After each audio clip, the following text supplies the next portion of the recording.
네, 시청자 여러분 안녕하십니까? 마켓 시그널 시작합니다. 이주혜입니다. 조민재입니다. 네, 민간 고용 지표와 더불어서 신규 실업수당 청구 건수 등 이 지표들이 전반적으로 예상치를 하회하는 발표가 나왔습니다. 이에 따라서 시장은 연준의 금리 인하를 기정사실에 두고 저가 매수세가 유입되는 모습이 나타났습니다. 여기에 이제 아마존까지 4% 넘게 튀어 올랐습니다. 네, 지금 시각 기준으로 9월 금리 인하 확률은요, 97.6%까지 거의 98%에 상회하는 그런 흐름들이 나타났는데요. 우선 가장 먼저 3대 지수 흐름 먼저 보시고 이 아마존 이슈까지 커버해 보시죠.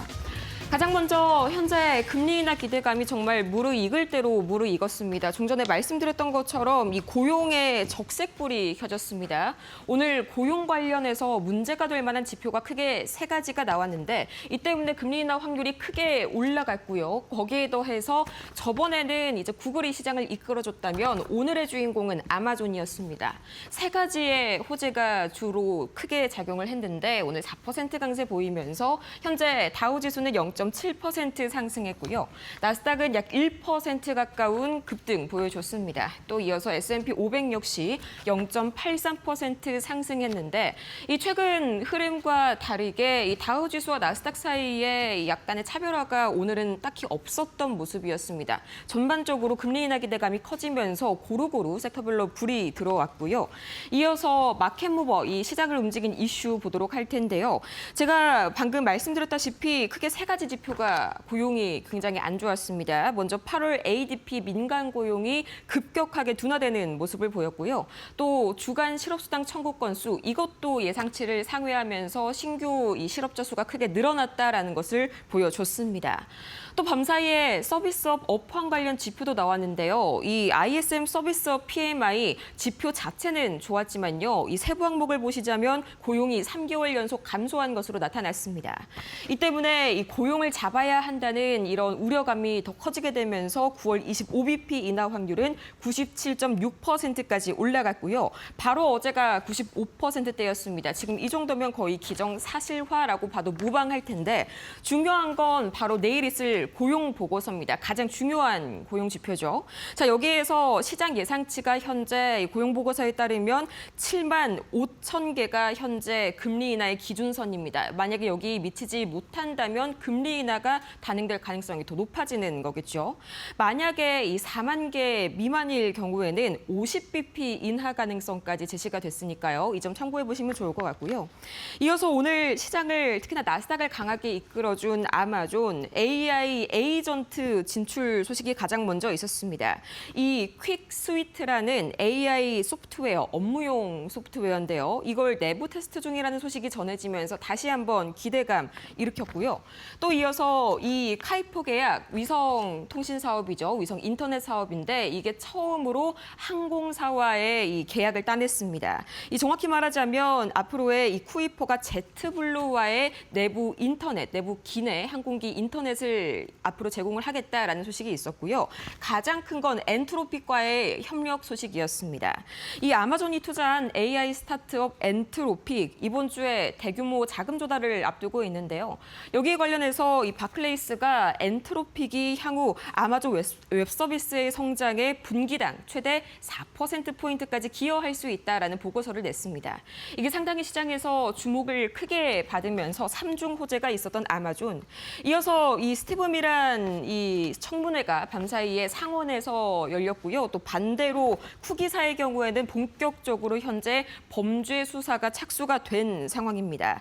이미 소환장이 발부가 됐는데 이 때문에 연준 독립성이 더더욱 흔들리고 있는 그런 상황입니다. 단기적으로는 물론 금리 인하 기대감을 높여주겠지만 장기적으로 봤을 때에는 인플레이션 우려가 더더욱 커진다는 점에서 갈수록 이 장단기 금리 차가 확대되는 그런 현상이 심화되고 있는 요즘입니다. 자, 그럼 밤사이에 자금 흐름 어떻게 흘러가는지 바로 히트맵 통해서 만나보시죠. 이 초록색이 상승불, 빨간불이 하락불입니다. 가장 먼저 오늘은 금리 인하 기대감이 전반적으로 시장을 들어 올렸습니다. 보였습니다. 뭐 방어주, 기술주 너나 할 것 없이 오늘 좋은 흐름 보였는데 가장 먼저 눈에 띄는 것 역시나 아마존이 4.3% 가까이 종가 기준으로 막판에 더 끌어올리는 모습이 나왔습니다. 이어서 테슬라도 1.3%가량 또 좋은 모습 이어갔는데요. 두 가지 이슈가 있었습니다. 이 로보택시 어플리케이션이 일반 대중에게 공개됐다는 소식과 더불어서 트럼프 행정부가 이 장중에 자율주행차의 상용화를 위해서 이 관련 안전 규정을 일부분 완화했다는 소식이 들려왔습니다.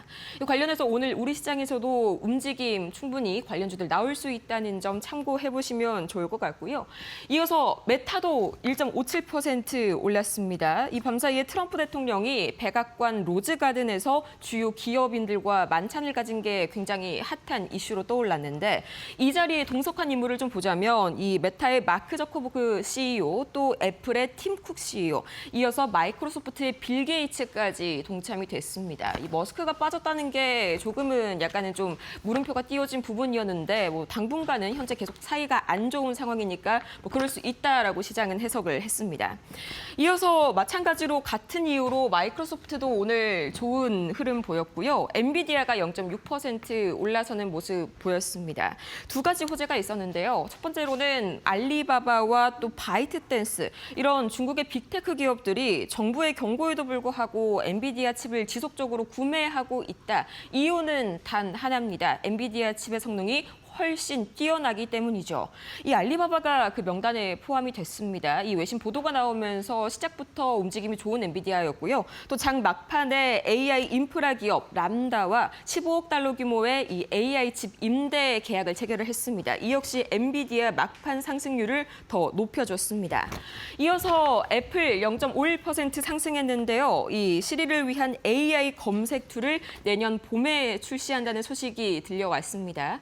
이 때문에 오픈 AI의 챗 GPT 또 퍼플렉시티 AI와 3파전이 되지 않을까 하는 그런 기대감. 근데 좀 시간이 좀 애플이니까 많이 걸리겠죠. 이렇게 오늘 전반적으로 기술주들 좋았는데 이 텍사스 인스트루먼트 이어서 세일즈포스까지 안 좋았습니다. 바로 다음 장 통해서 만나보시죠. 자, 가장 먼저 시장을 움직인 종목들, 방금의 S&P 500에 더해서 다우와 나스닥까지 제가 한번 합쳐봤는데요. 우선 티로의 프라이스 그룹이 5.84% 올랐습니다. 여기 아래에 있는 골드만삭스와 상당히 깊은 연관이 있는데 이 골드만삭스와 전략적 협업을 발표했습니다. 골드만삭스 측에서 이 티로 프라이스의 보통주 최대 10억 달러를 매입하겠다고 밝혔고요. 지분율이 3.5%까지 올라갈 전망입니다. 이어서 마이크론 테크놀로지 최근 들어서 이 미국이 대중국 반도체 규제, 특히나 이 반입 측면에 있어서 굉장히 까다롭게 기준을 높이고 있죠. 여기에 따라서 낸드 플래시의 생산에 차질이 빚어질 수 있다는 전망이 계속해서 등장하고 있기 때문에 현재 다시 한번 낸드 플래시 가격이 올라갈 것이다라는 소식이 오히려 긍정적으로 작용이 됐습니다. 이어서 아마존도 방금 자세히 만나봤었고요. 또 룰루레몬 애슬레티카 지금 시간에서 급락 나오고 있는데 바로 보도록 하겠습니다. 이 룰루레몬 실적을 발표를 했는데 14%나 급락하는 흐름이 나타났습니다. 이 보시자면 정규장에서는 이게 4% 가까이 올랐거든요. 이 말인즉슨 상당히 실적에 대한 기대감이 컸는데 현재로서는 올해 가이던스가 예상보다 많이 부진하게 나왔습니다. 이 때문에 현재 이 실망 매물이 강하게 출회되면서 약 14%에 달하는 시간에 급락 나오고 있고요. 다음 장에서도 워낙 급락이 강하다 보니까 이어서 급락을 정규장에서 이어갈 수 있겠습니다. 다음으로 하락한 종목 바로 보도록 할 텐데요. 우선 김랩도 비슷합니다. 이 3분기 매출 전망치가 시장의 예상을 크게 하회하면서 약 7%대 하락이 나왔고요. 또 C3 글로벌 이 티커명이 AI죠. 7%대 급락 나왔는데 마찬가지로 실적 발표에서 매출이 하회를 했고요. 또 신규 CEO를 이번에 선임을 했습니다. 그에 따라서 연간 가이던스를 철회했다는 점이 시장에 우려감을 더했습니다. 또 세일즈포스 4.8% 굉장히 강한 급락 나왔는데 이 3분기 매출 전망이 예상치를 하회했고요. 또 이어서 이 텍사스 인스트루먼트 역시 CFO가 관세로 인해서 수요 둔화가 현재 관측이 되고 있다라는 발언을 했습니다. 이 때문에 강하게 급락이 나왔는데 아직까지도 실적 발표가 이 개별주들의 이슈에 강하게 영향 미치는 모습입니다. 자, 그러면 브로드콤도 오늘 실적을 발표를 했는데 잠시 후에 자세하게 만나보시죠. 네, 특징주 살펴보도록 하겠습니다. 자, 먼저 주요 기술주 확인해 보시면요. 아마존이 4% 넘게 올랐습니다. 바로 여러 호재가 있었는데 그 가운데서도 인도 핀테크 대출 기업 악시오를 인수했습니다. 이 악시오를 인수하게 되면 비은행 금융사기 때문에 이 인도에서 직접적으로 대출 사업에 진출을 할 수 있는 권한을 확보하게 됩니다. 이러한 소식으로 장중에 4% 넘게 튀어 올랐고요. 그 전에 이 시장 클라우드 위기를 지금 과대평가하고 있는 우리 시장인데요. AWS AI에 대해서 부활에 대한 기대감을 갖고 있습니다. 이 부분으로 세미 애널리시스 보고서에서도 AWS 부문을 아마존의 이 같은 부분을 왕관의 보석이다라고 평가하고 있습니다. 알파벳은 0.71%의 오름세입니다. 지금 자체적으로 구글 쪽에서 AI 칩을 외부 공급을 강화하겠다라고 얘기하면서 엔비디아의 도전장을 내밀고 있는 모습인데요. 이에 따라서 상승으로 흐름 마쳤습니다. 다음 종목 보도록 하겠습니다. 자, 브로드컴이 1% 넘게 올랐습니다. EPS 1.69달러, 매출 195억 5천만 달러 수준으로 지금 발표가 됐는데요. 전망치를 상회하는 긍정적인 호실적이 나왔습니다. 시외 주가 함께 보시면서 확인해 보도록 하겠습니다. 자, 브로드컴 종가는 1.23%로 마감이 됐고 시외에서도 지금 0.03%로 올라가고 있는 분위기 나타나고 있습니다. 다음 종목 보도록 하겠습니다. 자, 세일즈포스입니다. 4% 넘게 급락했는데요. 3분기 매출 가이던스 예상치보다도 부진하게 나왔습니다. 실적이 좋지 않게 나오면서 사실 오라클과 계속해서 비교가 되고 있죠. 성장 둔화에 대한 우려감이 팽배한 상황입니다. 다음 종목 보도록 하겠습니다. 자, 기존의 미국과 일본이 자동차 관세가 15.7%에서 29%까지로 책정이 되어 있었는데 이 부분 이제 관세가 완화될 것이다라는 기대감이 나오고 있습니다. 문서를 공식화할 것이다라는 소식까지 더해지면서 관련주들 강세였는데요. 도요타 1% 넘게 올랐고요. 혼다는 장중에는 흐름이 괜찮았는데 지금 보시면 1점 역시 마찬가지로 상승으로 흐름 마쳤습니다. 두 종목 모두 상승 마감입니다. 다음 종목 보도록 하겠습니다. 소비자주들이 지금 최근에 흐름이 괜찮은 이유가 바로 가을에 들어서면서 가을 시즌에 대한 기대감 때문입니다. 갭이 뷰티와 이 개인용품 사업을 확장시키면서 로이터에서는 의류를 넘어서 수입원을 다각화시키고 있다라는 얘기가 나오고 있고요. 6% 가까이 오름세가 나타났습니다. 아메리칸 이글도 37%의 급등인데요. 연간 가이던스가 예상치를 크게 상회하면서 가을의 매출 호조와 더불어서 인플루언서와의 협력을 통해서 더욱더 매출을 극대화시키겠다라는 포부가 드러나고 있습니다. 지금까지 특징주 살펴봤고요. IB 투자 의견 조금 더 보고 마감하도록 하겠습니다. 자, 애플 0.55% 상승입니다. 구글의 검색 독점 소송의 불확실성이 지금 완화가 됐다라는 소식으로 사실 지난장에서 알파벳과 더불어서 애플도 올라가는 모습이 연출이 됐는데요. 상승으로 마감됐습니다. 0.55%의 오름세였고 지금 투자 리포트가 나온 종목은 바로 목표가 225달러로 제시가 됐습니다. 거의 100달러를 올려잡은 리포트가 제시가 되면서 향후에 대한 모멘텀이 강할 것으로 예상되고 있고요. AMD는 단기적으로 AI 점유율 확대 기대가 너무 높다라는 부정적인 평가가 나오면서 투자 의견은 중립으로 하향 조정됐습니다. 지금까지 특징주 살펴봤습니다. 밤사이 매크로 지표 흐름 보겠습니다. 가장 먼저 WTI 국제유가 보도록 하겠습니다. 국제유가는 어제에 이어서 오늘까지도 계속해서 하락세 이어갑니다. 63달러 선 배럴당 현재 유지를 하고 있고요. 이 갑작스럽게 하락이 발생하게 된 배경, 이 오펙 플러스의 추가 증산 전망도 나왔지만요. 또 밤사이에는 미국 에너지부가 EIA 원유 재고를 발표를 했는데 이게 200만 배럴 감소할 것이라고 전망을 했었던 게 200만 배럴 이상 증가한 것으로 나타났습니다. 이 생각보다 재고가 많이 컸던 것으로 나타난 거죠. 이 때문에 단기적으로 공급이 확대될 것이라는 그런 기대감에 이 국제유가는 하락세를 보였고요. 이어서 원달러 환율은 다시 한번 상방 압력 받습니다. 1393원 선까지 올라갔는데 밤사이에는 달러가 강세를 보였습니다. 최근에는 약달러 기조가 강했는데 말이죠. 이 강달러의 배경에는 지표 이슈도 있었는데 잠시 후에 자세하게 보겠지만 이 서비스 서비스업 PMI가 상당히 좋게 나왔습니다. 이 때문에 다시 한번 기대감 가지고 달러가 강세 보이는 흐름들이 나왔고요. 이어서 비트코인은 1.86% 하락했는데요. 여전히 11만 달러 선 초입에서 움직이고 있습니다. 이 나스닥 증권거래소가요, 암호화폐를 대량 매입하기 위해서 자금을 조달하는 상장사들을 대상으로 조사를 강화하고 있다는 소식이 들려왔습니다. 그럼 앞으로 이런 비트코인이나 관련 가상자산 매입에 있어서 훨씬 더 까다로워진다는 의미겠죠. 이 때문에 하락세가 다시 한번 들어오는 비트코인이었고요. 이어서 금 가격은 여전히 상승세 이어갑니다. 0.81% 상승하면서 3,600달러 선에 안착하는 모습이 나타났는데 밤사이에 골드만삭스 역시나 금 관련해서 전망 하나를 내놨습니다.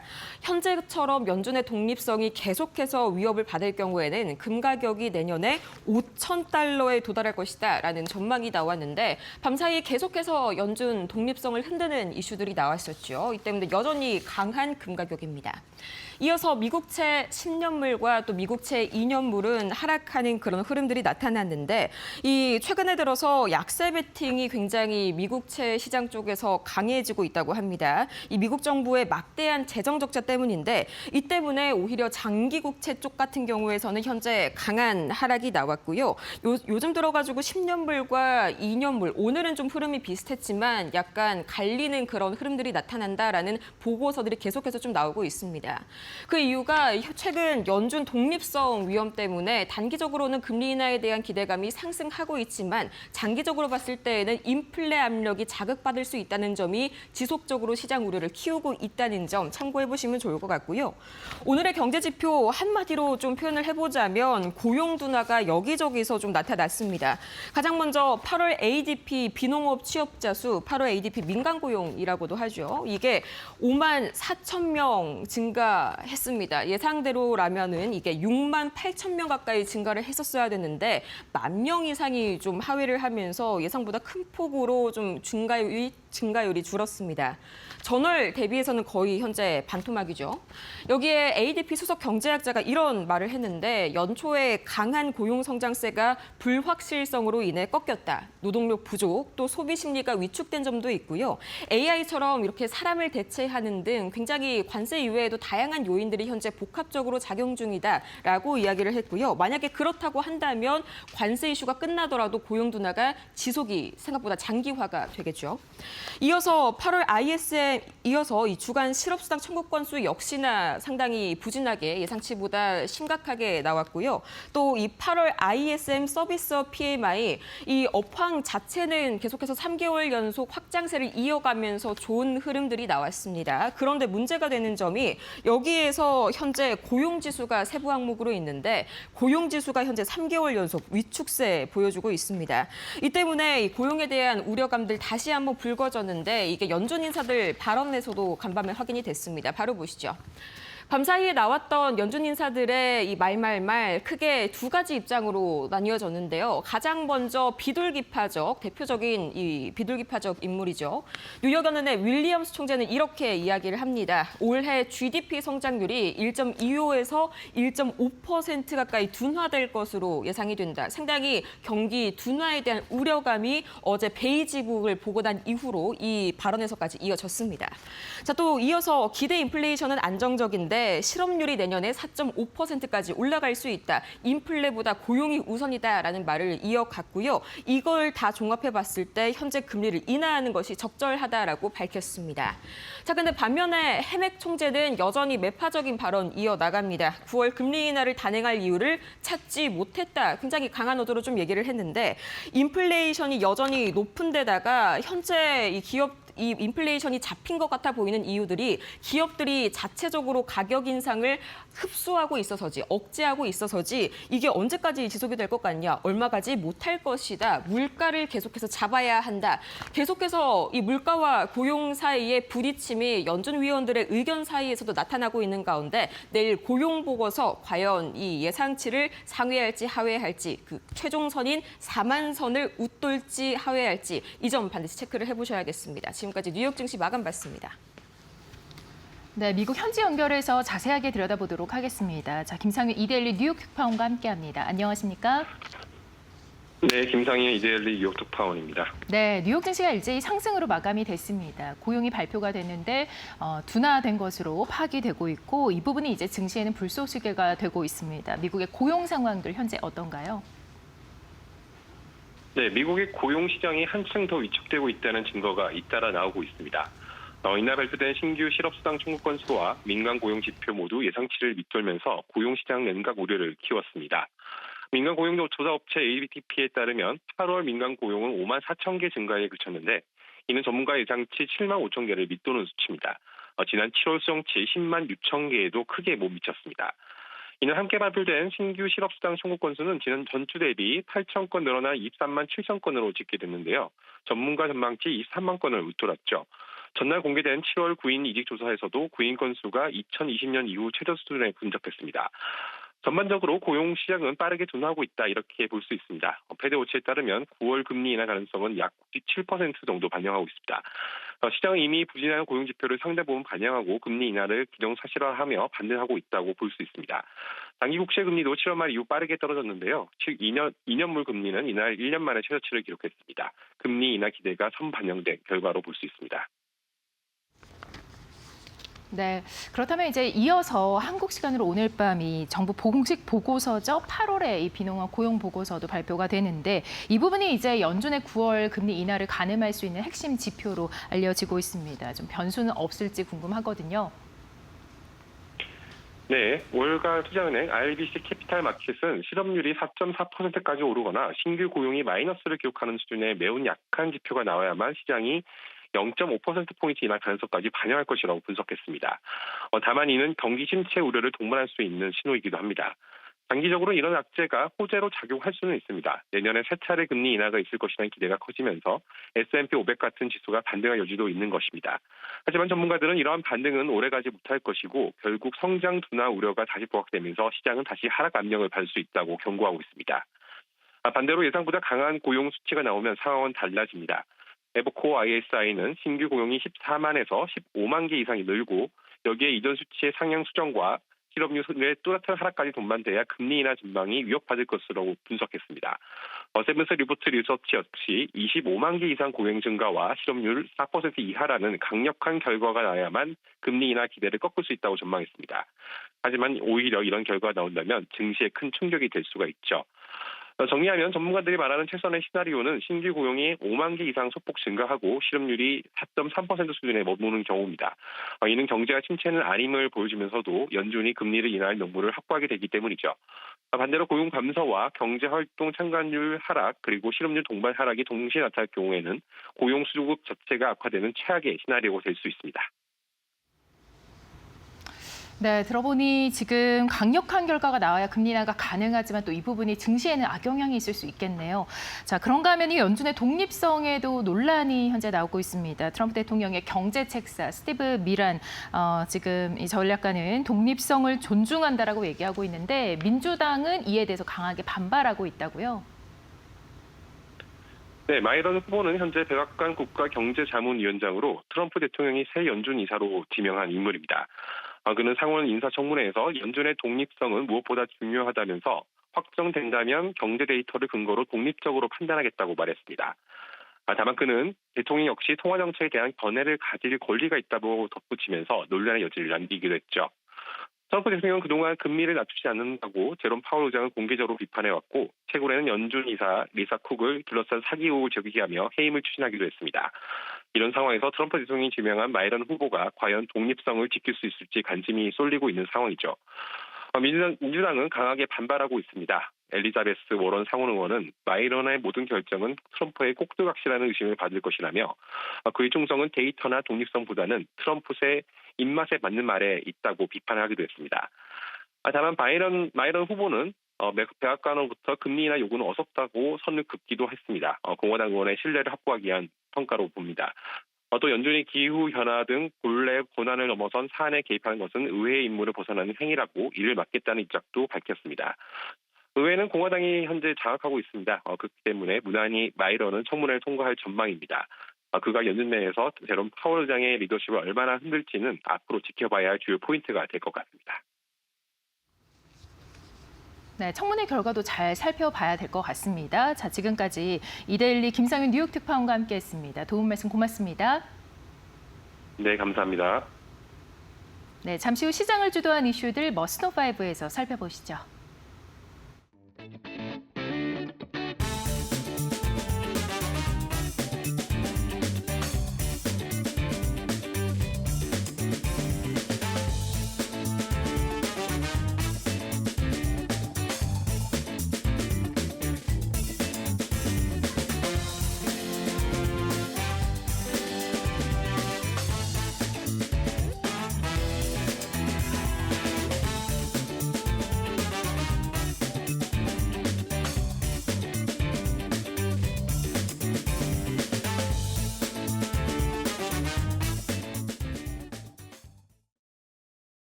네, 머스노5 출발하겠습니다. 먼저 첫 번째 소식부터 함께 하시죠. 자, 미국의 8월 ADP 민간 고용이 발표가 됐습니다. 그러나 예상치를 하회하는 모습이 나왔고요. 이에 따라서 고용이 냉각했다라는 신호가 이제 시장에서 받아들여진 것으로 풀이가 됩니다. 이에 따라서 금리 인하에 대한 전망도 더욱더 강화되고 있습니다. 미국의 고용정보업체 오토매틱 데이터 프로세싱은 8월 미국의 민간 기업 고용은 전월 대비 5만 4천 명 증가했다고 현지 시간 4일 밝혔습니다. 지난 7월 10만 4천 명 대비 고용 증가폭이 절반 수준으로 줄어든 데다 다우존스가 집계한 전문가 전망 7만 5천 명도 밑돌았습니다. 업종별로는 무역, 운송, 공공사업 부문 고용이 1만 7천 명 줄었고 교육, 보건 서비스 부문도 1만 2천 명 줄면서 8월 신규 고용 위축에 기여했습니다. 다만 여가 숙박업은 고용이 5만 명 늘어 추가적인 고용 위축을 상쇄했습니다. 임금 상승률은 4.4%로 전월과 같은 수준에 머물렀습니다. 넬라 리처드슨 ADP 수석 이코노미스트는 이달 지표에 대해 강한 일자리 증가로 올해를 시작했지만 불확실성 탓에 증가 모멘텀의 변동성이 커진 상황이라며 노동력 부족, 위축된 소비자, AI 혁신 등 다양한 요인이 채용 둔화에 기여했을 수 있다고 평가했습니다. 최근 발표된 고용 관련 지표는 미국의 고용 사정이 냉각되고 있음을 잇따라 시사하고 있습니다. 미국의 7월 구인 건수는 718만 1000건으로 집계가 되면서 지난해 9월 이후로 10개월 만에 가장 적은 수준으로 떨어진 것으로 나타났습니다.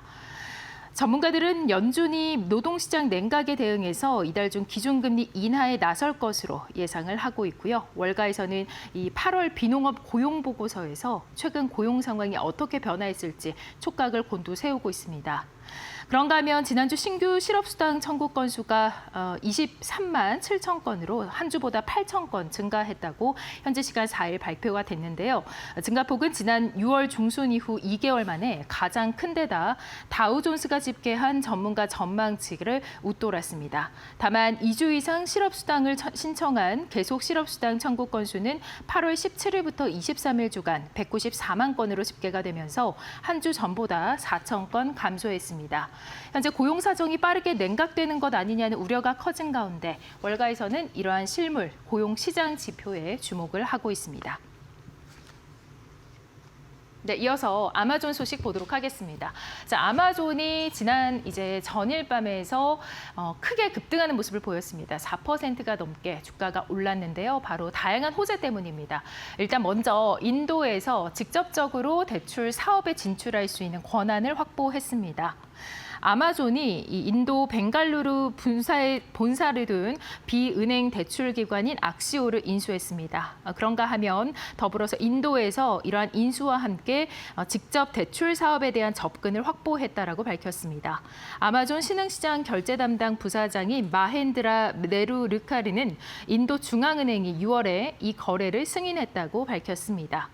12년 동안 핀테크 대출 업무를 운영해온 악시오는 소매 소비자와 중소기업 모두에게 금융 상품과 서비스를 제공하면서 디지털 신용과 자금 관리 솔루션에 중점을 두고 있습니다.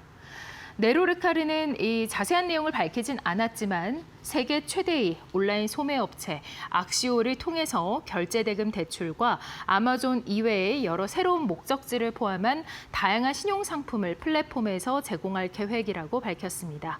그러면서 고객과 중소기업의 요구에 부응하는 새로운 신용상품을 개발하는 것도 고려하고 있다라고 전했습니다. 경쟁사인 플리카트를 포함한 인도의 대부분의 전자상거래 플랫폼은 은행과 비은행 대출기관과 제휴해서 대출 서비스를 제공합니다. 아마존은 대출 라이선스를 통해서 직접 대출 서비스를 제공할 수 있게 되었으며 이는 아마존에게 더욱더 수익성이 높은 모델이 될 것으로 예상되고 있습니다. 네, 이어서 다음 소식 보도록 하겠습니다. 자, 구글에서 자체 AI 칩을 외부로 공개할 것을 이 부분을 강화하겠다라고 밝혔습니다. 엔비디아에는 도전장이 될 것으로 보이는데요. 구글이 앞으로 어떤 현상을 펼쳐 나갈지 조금 더 관련 소식들 살펴보도록 하겠습니다. 구글은 자체 개발한 AI 칩의 외부 공급을 강화하고 있다고 IT 전문업체 디인포메이션이 보도했습니다. 구글은 최근 엔비디아 AI 칩을 주로 사용하는 소규모 클라우드 제공 업체들을 접촉해 자사의 AI 칩 TPU를 데이터 센터에 사용하는 방안을 논의하고 있는 것으로 알려졌습니다.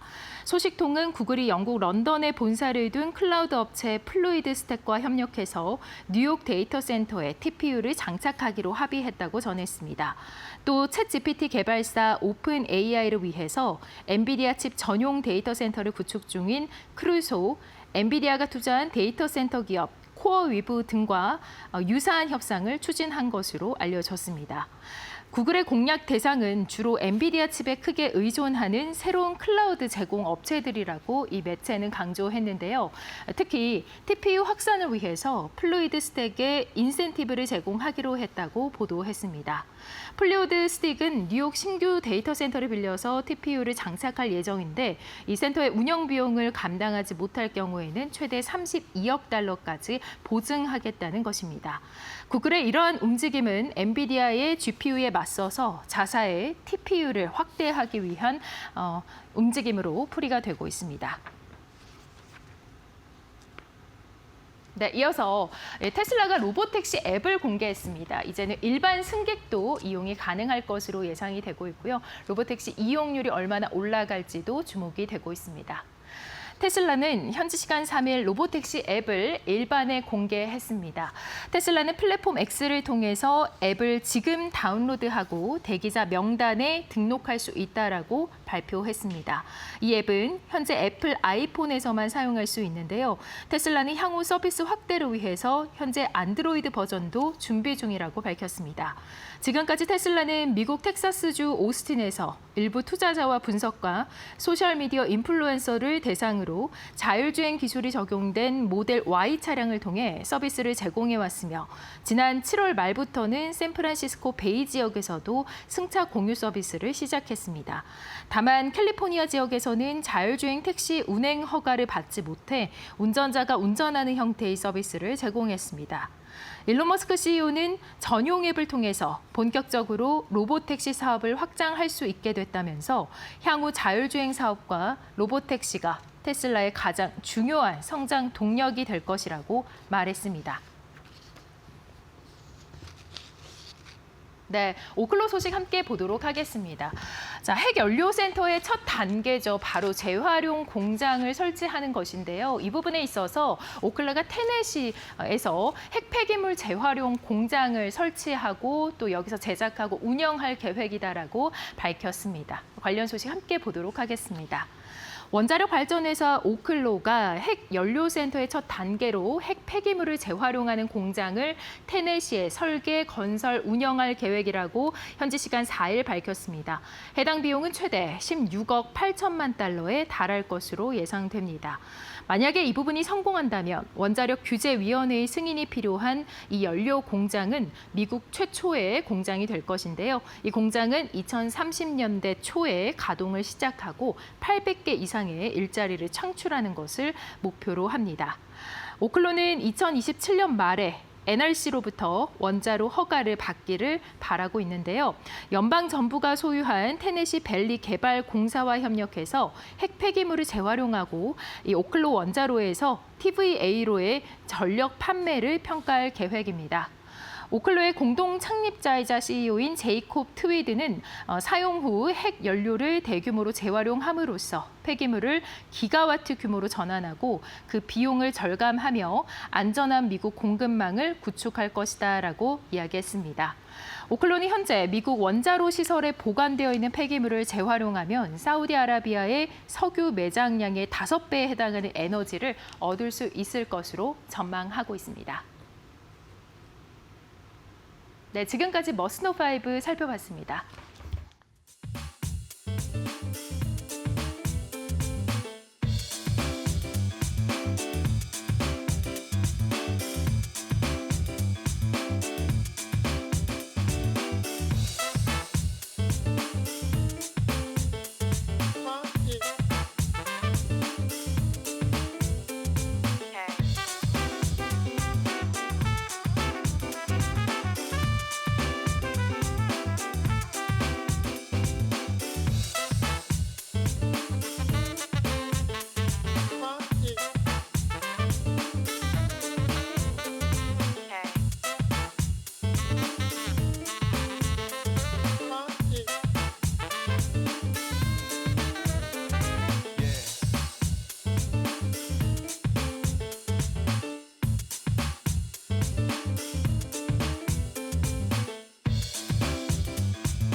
안녕하세요. 메디토크 신일섭입니다. 오늘의 첫 번째 주제와 두 번째 주제는 라임으로 연결됩니다. 그래서 미리 두 개를 말씀드리면 첫 번째, 트럼프 스티브 마이런 이번 FOMC에 투표시킬 거야.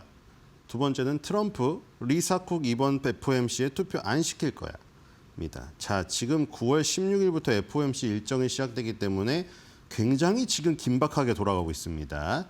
자, 왜냐하면 지금 그 투표권은 12명에게 부여가 되는데 7인의 이사회 그 FRS 그러니까 페더럴 그 시스템을 구성하는 리저브 시스템을 구성하는 가장 큰 요소인 중요한 요소인 7인의 이사회는 영구 투표권을 갖습니다. 자, 그리고 거기에 이제 뉴욕 연방준비은행 총재만 특별히 12개 연방준비은행 총재 중에서 영구 투표권을 부여받고요. 나머지 그 4표가 연방준비은행 나머지 총재들이 순환근무로 돌아갑니다. 자, 그래서 7인의 이사회 이 영구 투표권 7명. 물론 뉴욕 연방준비은행 총재도 영구 투표권자가 있지만 7인의 이사회의 멤버는 아니죠.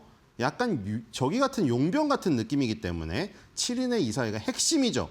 자, 근데 7인의 이사회 중에 지난번 투표에서 7월 투표에서 한 명이 투표권을 행사를 안 했습니다. 그래서 7인 중에서 6명만 투표권을 행사했죠. 6명 중에 2명 크리스토퍼 윌러랑 미셸 보우만은 반대표를 던졌습니다. 자, 6명 중에서 2명이죠. 6명 중에서 절반 이상이 반대표 내지는 뭐 이번에야 뭐 찬성이 다 나올 것 같긴 한데 반대표, 그러니까 트럼프에게 원하는 표를 던질 사람을 반 이상을 확보해야 되는 그런 지금 트럼프의 야욕이 들어가 있기 때문에 그 바로 한 분, 아드리아나 쿠글러 이사가 투표 안 하고 나가버렸죠, 그냥. 그래서 그 자리에 스티브 마이런을 지명했습니다. 자, 그리고 또 한 명, 이제 나머지 리사 쿡 이사, 맞아. 지금 해임 건의를 하면서 해임을 지금 실행을 했어요, 트럼프가. 근데 지금 리사 쿡이 법원에다가 소송을 냈습니다. 중지해달라고. 자, 이거 굉장히 민감하죠. 이제 스티브 마이런은 지금 어느 상태냐. 자, FOMC에 지금 투표권을 행사하려면 일단 공화당에서 그 상원에서 통과가 돼야 됩니다. 근데 물론 공화당이 지금 과반을 넘고 있기 때문에 지금 이게 통과되는데 사실 이게 이 요식행위예요. 지금 투표권을 지금 행사를 하면은 지금 그냥 통과가 됩니다. 여기서 아무리 지금 그 워런 의원 있죠. 민주당 상원 의원, 워런 의원 맨날 그 민주당 의원으로서 지금 트럼프에 반대되는 얘기하는 그분 있죠. 쇼컷의 여자분. 그분이 아무리 뭐라고 해도 결국에 통과됩니다. 자, 어쨌든 일단 이분이 뭐라고 밝혔냐면 자, 역시 그냥 리틀 트럼프들이죠. 지금 트럼프가 임명하신 분들 보면은 다 리틀 트럼프입니다. 지금 연방주택청장 필 불트 보세요. 리틀 트럼프라고 이미 언론에서 이름 붙어버렸잖아요. 트럼프보다 더하죠 지금. 리사코 저기 집가에 찾아가지고 문 두들겨갖고 지금 영상까지 올리고 있잖아요 지금. 자, 스티브 마이런도 똑같습니다. 어제 상원에서 뭐라고 했냐면 연준은 정치적으로부터 독립되어야 된다.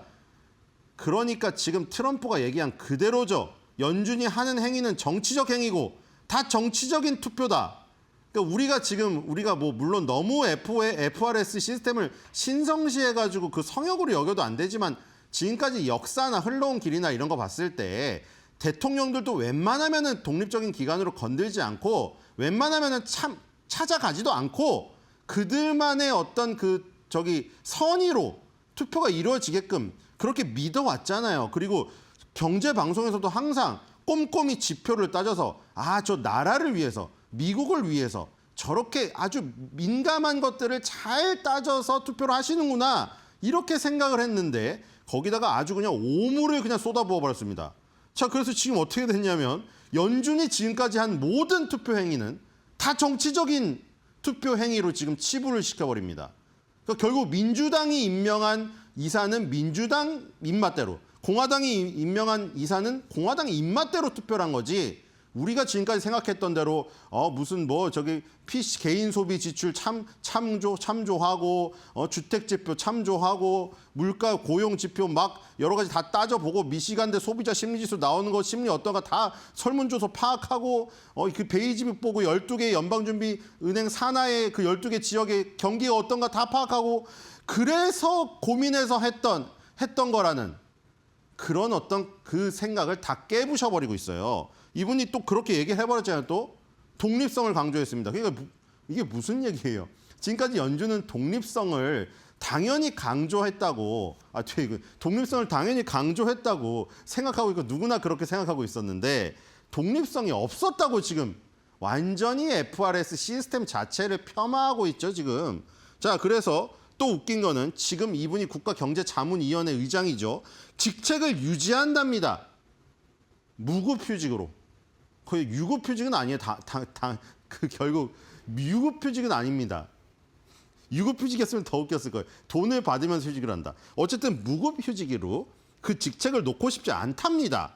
그래서 아까 전에 민주당 의원들 중에 워런 상원 의원이 있죠. 워런 상원 의원이 아주 항상 앞장서가지고 저기를 트럼프 행정을 두들기는 어떤 여성의 그 장부죠. 민주당 쪽에서는. 자, 그래서 이게 도대체 맞느냐 이게 정치적으로 종속되는 행위가 아니냐 이런 얘기를 하고 있습니다. 자, 그런데 지금 이 마이런은 계속해서 페드가 정치 이슈에 개입하지 말 것을 방지할 것을 강조하고 있습니다. 계속 그런 얘기를 하고 있고요. 자, 그래서 연방준비제도 이사회가 항상 그렇듯이 독립적으로 행동할 것이라며 내 견해에 이의를 제기하고 신문하기 위해 다양한 의견을 듣는 것을 환영한다고 밝혔다고 합니다. 자, 이렇게 밝혔고요. 그리고 필불트가 이제 저기에 출연했어요. 출연해가지고 리사 쿡에 대한 얘기를 또 합니다. 이분이 리틀 트럼프, 얼굴도 리틀 트럼프같이 생겼네요. 자, 그래서 쿡이 여러 모기지 신청에서 은행을 오도하였다. 은행을 속였다 이거죠. 그래서 일반적으로 구입할 주택을 점유하려는 구매자에게 제공되는 낮은 이자율로 받아놓고 콘도 사업한다. 이 얘기를 하고 있죠. 자, 지금 여기서 어떻게 됐냐면 8월 28일 날 리사 쿡이 트럼프랑 제롬 파월을 피고로 해서 소송을 제기했습니다. 그래서 트럼프가 나를 해고하는 것이 법적 정당성이 없기 때문에 이거를 사전 금지해달라. 그러니까 내가 이번에 9월 16일 날 투표하게 해달라 이겁니다. 여기서 만약에 정말 금리 동결 외치면 더 웃긴 거죠, 이거 지금. 근데 여기서 만약에 리사 쿡, 그리고 웃긴 게 리사 쿡은 비둘기파예요. 리사 쿡은 비둘기파로서 금리 인하를 던집니다. 근데 지금 왜 걸렸냐면 그냥 바이든이 임명한 거라서 싫은 거예요, 지금. 투표하면은, 이거 만약에 정말로 비둘기파로 지금 성향이 분류가 되어 있는데 지금 이런 일련의 사태에서 만약에 9월 16일 날 투표할 수 있게 됐을 때 만약에 동결을 외치면 이 사람은 그동안 비둘기파로 분류됐던 언론이 잘못 봤던가 아니면은 트럼프가 이렇게 괴롭혀가지고 그거에 대한 반발 심리로 동결을 던졌다고 볼 수밖에 없어요. 어쨌든 지금 투표를 하기 위해서 법원에 지금 트럼프가 해임한 거를 금지 명령을 내려달라고 지금 청구를 했기 때문에 금지 명령이 내려지면 일단 9월 16일 날 투표는 할 수 있게 됩니다. 있게 되고요. 자, 그리고 지금 이 트럼프 측에서는 긴급 명령 기각에 대한 입장을 제출했습니다. 그래서 9월 9일 날 이 시점으로 판결이 이루어질 가능성이 있습니다. 그러니까 지금 긴급 명령을 서로 트럼프는 리사 콕을 9월 16일 날 투표를 못하도록 리사 콕은 9월 16일 날 투표를 하도록 트럼프가 나를 해임을 못하도록 서로가 법원에다가 이 서로의 행위를 금지해달라고 서로 명령을 청구했습니다. 지금 그런 상황이고요. 자, 그다음에 이분이 스티븐 마이런이죠. 상원에 지금 출석을 하였고요. 상원에서 이제 인준이 되어야지 연준 의원이 됩니다. 지금 지명자 상태죠. 자, 근데 어차피 53명으로 지금 과반이 넘는 의석을 확보하고 있기 때문에 투표를 하면은 그냥 통과될 가능성이 크긴 합니다. 크긴 하고요. 민주당 상원의원 워런 나오죠. 자, 트럼프가 원하는 것. 그러니까 트럼프가 원하는 것만 하도록 당신은 지금 세팅되어 있다 이겁니다. 지금 세팅되어 있다. 그런데 왜 연준이 무슨 정치적인 행위를 하려는 거냐. 지금 공화당하고 트럼프가 오히려 이 정치적인 인사를 여기다가 연준에다가 박으려는 시도도 하면서 지금 얘기를 하고 있습니다. 하지만 역시 투표는 머릿수대로 지금 되기 때문에 그 지금 스티브 마이런의 연준 이사 이 지금 취임을 막기는 어려울 것 같습니다. 자, 세 번째는 중국의 엔비디아 캠브리콘 핫뜨검입니다. 자, 지금 캠브리콘에 대한 얘기가 많이 나오고 있죠. 일단 중국 지수입니다. 중국 지수가 3,800선을 이탈했는데 지금 왜 이탈했냐면 지금 갑자기 원래 중국 지수에서 별로 관심이 없었잖아요. 갑자기 최근에 뜨겁게 올랐습니다. 그래서 중국 증시 투자의 어떤 그 부분이 직접적으로 돈이 들어가기 시작했는데 그 주역이 바로 이 캠브리콘이죠. 그리고 며칠 전에 엔비디아의 하락 혹은 제2의 딥시크 사태를 얘기했던 그 주역이 캠브리콘입니다. 그러니까 그 딥시크발 충격이 왔을 때는 딥시크는 그 LLM 모델이죠. 어떻게 챗GPT의 오픈AI의 챗GPT라던가 이 테슬라의 그록3라던가 구글의 제미나이와 경쟁하는 그런 소프트웨어입니다. 그러니까 그 당시에는 소프트웨어 모델, 그러니까 비싼 돈 주고 학습시킨 요 지금 미국의 어떤 LLM들보다 그거보다 훨씬 더 적은 금액으로도 딥시크 정도의 요 지금 능력의 LLM을 개발할 수 있다. 이것 때문에 소프트웨어의 가성비의 우려로 그 우려가 불거졌는데 그 뒤에 영상 AI들이 출시가 되면서 소라라던가 비오3라던가 그것을 눌렀죠. 근데 이번에는 소프트웨어가 아니라 하드웨어에서 저기가 온 겁니다. 그렇죠? 하드웨어에서 왔어요. 하드웨어인 캠브리콘. 중국의 엔비디아라고 하지 않습니까? 그 엔비디아가 소프트웨어 만드는 게 아니라 얘는 슈퍼칩을 만드는 회사. 그러니까 아예 칩을 만드는 쪽에서 간 겁니다. 딥시크를 오픈AI, 챗GPT, 구글의 제미나이를 이길 수 있는 슈퍼칩을 제공하는 그 단계까지 이제 침해를 한다. 그래서 중국의 유일한 지금 슈퍼칩 제공 회사가 상장되어 있는데 캠브리콘입니다. 그래서 캠브리콘이 미친 듯이 올랐어요. 그 다음에 캠브리콘의 칩을 사용하여서 알리바바가 슈퍼 LLM을 개발해서 이제 알리바바에서 나오는 LLM이 이 미국의 LLM을 위협할 것이다. 그런 논리로 지금 엔비디아가 살짝 흔들렸죠. 물론 어제 또 다 최고가를 갔습니다. 자, 어쨌든 지금 이 캠브리콘이 지금 고점에서 급락을 했어요. 자, 그런데 지금 이 모습이 전반적으로 다 나타났거든요. 캠브리콘뿐만이 아니라 지금 중국의 모든 섹터에 다 나타났습니다. 특히 기술주 섹터에 지금 많이 나타났죠. AI도 있고 테크도 지금 들어있습니다. 그렇죠? 이런 것들이 왜 일어났냐면 일단 중국에서 지금 신용융자 규제를 강화했습니다. 왜냐하면 지금 중국이 저렇게 시장이 오르고 캠브리콘 같은 슈퍼 주식이 탄생하다 보니까 중국인들도 투자에 엄청나게 나서면서 신용을 다 땡겼었습니다. 그래서 신용융자 비율이 지금 사상 최대를 기록했어요. 그래서 신용융자 규제를 강화했고요. 그다음에 공매도 규제를 완화했습니다. 그러니까 공매도를 더 강화하겠다는 거죠. 공매도 규제를 완화하고요. 그다음에 과도한 투기 제한 그리고 신용거래 증거금 비율을 80%에서 100%로 상향했습니다. 그리고 신용카드 현금 서비스 있죠. 우리나라 분들도 급하면 이제 땡길 데 없으면은 영끌이라고 해갖고 신용카드 단기대출 현금 서비스까지 다 해가지고 박았었죠. 그래서 신용카드 현금 서비스로 주식 투자하는 거 금지시켰습니다. 그래서 지금 중국 증시가 단기적으로 냉각돼서 지금 떨어졌습니다. 자, 중국 증시가 단기적으로 냉각돼서 떨어져서 미국 증시가 반발로 올랐는지, 아니면 정말로 저 중국의 엔비디아라고 불리는 캠브리콘과 이 알리바바의 어떤 협업이 진짜 우려감이 있어서 하락을 한 건지, 이거는 며칠 더 좀 지켜봐야 될 것 같습니다. 과연 냉각 정책 때문에 만약에 그게 단기적인 걸로 지금 죽었다면 중국 상해 증시나 캠브리콘이 다시 급등하면서 살아날 가능성이 있겠죠.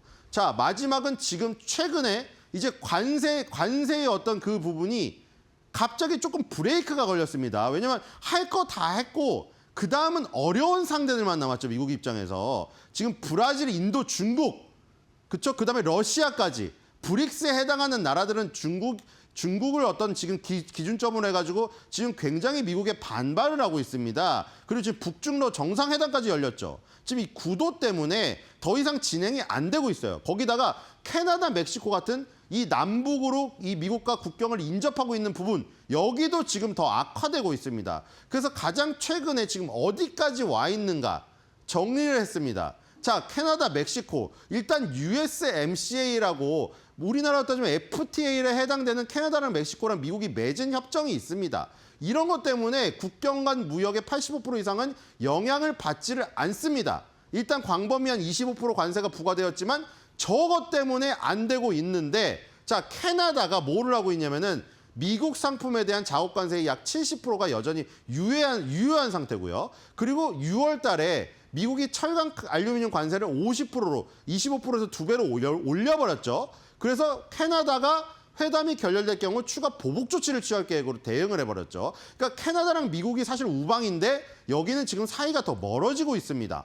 멕시코도 진전이 없고요. 그래서 맨 처음에 캐나다, 멕시코를 먼저 해결할 줄 알았지만 지금 아직도 해결이 되지 않았다. 자, 중국도 마찬가지죠. 확답을 내리지 않은 상태에서 스콧 베센트 재무장관이 120일 그 간격을 얘기하면서 다시 또 4차 회담 얘기를 했죠. 그러면서 연말에 시진핑하고 트럼프가 만나서 뭔가를 얘기를 해야지 진전이 있을 것이다. 이 얘기를 했습니다. 자, 그래서 지금 히토류 계속 얘기가 나오고 있고요. 이 10% 관세는 4월 달에 34%의 전면적인 상호 관세가 됐습니다. 이게 처음에 막 105%, 118, 130 막 나왔었잖아요. 그래서 서로 이제 전쟁하다가 좀 낮추자 한 게 그게 34%예요. 그 다음에 미국산 수입품에 대해서 동일하게 당연히 34%를 부과하니까 중국도 34%를 똑같이 부과한 상태에서 히토류를 쥐고 있죠. 히토류 원소에 대한 금지 및 수출 제한을 취하고 있습니다. 물론 이 부분을 지금 살짝 풀면서 보잉기에 대한 부품을 제공했다. 이러고 있잖아요. 미국이 보잉기 부품을 우리가 안 제공하면은 200대가 중국 그 공항에서 그냥 놀고 있다. 이러면서 항공기 부품을 줄 테니 수출 제한을 풀어줘라. 이렇게 가고 있고요. 그리고 또 계속 거론되는 게 틱톡이라던가, 그렇죠? 아니면은 지금 트럼프 차남이 얘기했던 비트코인이라던가 이런 것들이 의제에 올릴지 지켜봐야 될 것 같고요. 그다음에 TSMC, 이게 또 중요한 부분이죠. TSMC 중국 본토의 수입에 대한 특별 허가, 물론 H200이라 그런 거 안 받아. 우리 캠브리콘 키워가지고 알리바바에서 LLM 더 좋은 거 개발할까, 이렇게 지금 악화가 돼버렸습니다. 자, 일본 한국입니다. 일본 한국은 마무리가 됐으나 아주 큰 피해를 보면서 마무리가 됐죠. 이거를 쿠폰을 산 거죠. 자동차 관세 25%를 10%로 인하하는 이 10%짜리 쿠폰을 사려고 일본이랑 한국이 5,500억 달러, 6,000억 달러, 미국인 호주머니에 9, 한국인 일본인 호주머니에 1이 들어가는 역대급 굉장히 굴욕적인 어떤 그 계약을 체결했습니다. 바로 이 자동차를 살리기 위해서. 일본이나 우리나라나 다 자동차가 굉장히 중요한 산업이기 때문에, 그렇죠? 도요타, 현대차, 기아를 버릴 수가 없었던 것이죠. 어쨌든 막대한 피해를 감수하고 어쨌든 협력을 할 수 있는 부분을 해야 되기 때문에 일본은 알라스카 프로젝트, 우리나라는 마스가 프로젝트, 거기서 얻어낼 것을 얻어내야 될 것으로 생각이 되고요. EU랑 영국입니다. 자, EU랑 영국은 가장 먼저 맺었고요. EU는 그 중간에 맺었겠죠. 자, 영국의 경우에는 지금 가장 먼저 맺어서 롤스로이스 엔진, 항공 엔진을 같이 개발한다, 이 얘기도 있었죠. 보잉에 들어가는. 그 얘기는 있었지만 200~300%에 해당되는 반도체 관세 위협이 지금 나가고 있습니다. 이거는 다 누구에게나 해당되는 거지만 반도체, 의약품 이런데 나아가서는 또 다른 부분으로 번질 수도 있다고 트럼프가 얘기를 했어요. 다른 부분도 지금 있잖아요. 예를 들어서 엔터테인먼트 이런 쪽도 그때 얘기 잠깐 나왔었어요. 헐리우드가 옛날만큼 잘 장사가 안 된다 하면서 갑자기 트럼프가 미국 영화 아직도 그래도 헐리우드 영화 다 많이 보잖아요. 그런데도 헐리우드 영화 보호하기 위한 조치를 취하겠다 이 얘기 잠깐 나왔었습니다. 근데 다른 게 워낙 중요하다 보니까 들어갔는데 다른 것들이 다 해결되고 나면 다른 데 또 손댈 수가 있어요. 지금 안심하면 안 됩니다. 끝난 게 아니에요, 이게. 트럼프가 그냥 펜 때 바꿔갖고 지금 색칠 다시 해버리면 이거 다시 시작되는 겁니다. 그리고 지금 EU나 영국, 그래서 영국도 지금 200~300%의 반도체 관세 이협이 다가오고 있어서 아직 집행이 이루어져 있지 않았지만 이것이 지금 문제다 해서 진한 글씨로 되어 있고요. 이것도 마찬가지죠. 일관성 없이 문서화되어 있다. 이게 문제죠. 이게 문제. 일관성 없이 문서화되어 있기 때문에 언제든 또 손바뀌듯이 바뀔 수가 있다는 겁니다. 어디나 부담스러운 것이죠. 자, 그다음에 어제 기자가 질문했다가 된통 혼난. 그분이 폴란드 기자분이셨더라고요. 폴란드 대통령이 와서 폴란드 기자분이 왔어요. 트럼프가 모르고 물었는지 알고 물었는지 모르겠지만 그분이 트럼프를 긁었죠. 왜 러시아를 그렇게 못 믿는다고 맨날 해놓고 왜 조치를 취하지 않느냐 했더니 아니 지금 내가 인도에다가 저렇게 관세 부과해가지고 러시아에 수천억 달러 손해보게 한 거는 그게 뭔지는 모릅니까? 그걸 뭐라고 부릅니까? 그걸 만약에 모른다면 당신은 기자의 자격이 없습니다. 이랬어요. 그런데 지금 실제는 어떻게 됐죠? 실제는 인도산 수입품에 50% 관세 부과했더니 어떻게 돼버렸어요. 결과론적으로는. 인도가 중국하고 싸우다가 쪼르륵 가갖고 중국한테 붙어버렸잖아요. 그리고 러시아산 석유를 인도가 수입하지 말라고 이걸 부과했는데 러시아가 지금 어떻게 하고 있습니까? 인도 우리 브릭스의 중요한 국가잖아. 미국이 아무리 그렇게 해봐. 러시아 우리가 인도 도와줄게. 이렇게 돼서 더 긴밀하게 돼버렸어요. 그 지금 트럼프가 만약에 그 폴란드 기자가 거기서 쫄지 않고 한 방 더 쳤으면 더 크게 터질 뻔했죠. 거기서 폴란드 기자가 지지 않고 맞습니다. 지금 들어보니까 인정하겠습니다. 근데 그렇게 해서 트럼프 대통령님이 인도산 수입품에 50% 관세 부과해서 지금 결과가 어떻게 됐나요? 러시아를 눌렀나요? 인도를 다시 이쪽으로 이끌었나요? 아니면은 러시아에 직접적인 타격이 갔나요? 결국에는 이렇게 되지 않았습니까? 했으면 이제 트럼프가 노발대발했겠죠. 근데 현실은 진짜 이렇게 됐습니다. 인도가 중국에 붙어버렸고 인도산 수입품에 50% 관세를 부과했지만 러시아가 다른 방식으로 지금 저것을 메꿔주고 있다. 그러니까 인도가 이쪽으로 돌아오지 않고 있는 겁니다. 그래서 인도의 대미 수출의 70%에서 87%가 심각한 영향을 받을 수 있다고 했지만 여기 보시면 러시아가 미국의 압력 속에서도 지원을 제공하고 있다. 자, 러시아가 계속 제공을 하고 있기 때문에 어려울 것 같아요. 자, 브라질도 50% 관세를 부과하고 있죠. 자, 그래서 브라질은 정치적인 문제까지 걸려 있습니다. 자, 오늘의 사파입니다. 캠브리콘. 콘으로 끝나기 때문에 약간 팝콘처럼 해서 팝콘 안에서 돈이 뻥뻥 튀는 캠브리콘이 지금 중국의 엔비디아라고 해서 뭐 어마어마한 상승을 기록을 하고 있습니다. 자, 근데 중국 당국도 너무 뜨거운 것이 과열될까 봐 일부러 누르고 있죠. 투자자분들도 마찬가지입니다. 중국의 엔비디아라고 막 설레어가지고 캠브리콘에 마구 투자했다가는 큰 화를 부를 수가 있기 때문에 오늘은 그 옆에서 지나가던 충청도 어르신이 하는 말로 마무리하도록 하겠습니다. 핫뜨거운 캠브리콘 잘못 씹으면 이나가 조심덜 혀.